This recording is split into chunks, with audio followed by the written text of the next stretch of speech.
अस्सलाम वालेकुम दोस्तों, अॼु असां तव्हांखे ॿुधाईंदासीं फेडरल पब्लिक सर्विस कमीशन में जेके नयूं जॉब अपॉर्चुनिटीज़ आहियूं आहिनि उन्हनि जे बारे में। ही जॉब अपॉर्चुनिटीज़ आहिनि लेक्चरर इस्लामिक स्टडीज़ जूं, डिप्टी असिस्टेंट डायरेक्टर जूं, न्यूरो फिजिशियन जूं, research officer, deputy district prosecutor ऐं ॿियूं बि इलाही सारी जॉब्स आहिनि। लेक्चरर इस्लामिक स्टडीज़ में अप्लाई करण लाइ क्वालिफिकेशन में सेकेंड क्लास या ग्रेड सी मास्टर्स डिग्री हुजणु लाज़मी आहे। हिन जी एज लिमिट आहे 22 ईयर्स का 28 ईयर्स ताईं। हिन जी नंबर ऑफ़ वैकेंसी हिकिड़ी आहे।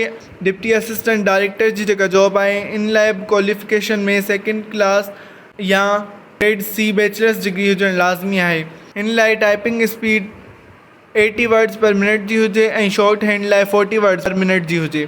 हिन लाइ क्वालिफिकेशन एक्सपीरियंस 3 ईयर्स जो हुजे। जी एज लिमिट आहे 20 खां 28 ईयर्स ताईं ऐं हिन जी नंबर ऑफ़ वैकेंसी 4 आहे। न्यूरो फिजिशियन जी जेका जॉब आहे उनमें अप्लाई करण लाइ MBBS हुजणु लाज़मी आहे ऐं हिन जो क्वालिफिकेशन एक्सपीरियंस 2 ईयर्स जो हुजे। जी एज लिमिट 25 ईयर्स खां 35 ईयर्स जी आहे ऐं हिन जी नंबर ऑफ़ वैकेंसी हिकिड़ी आहे।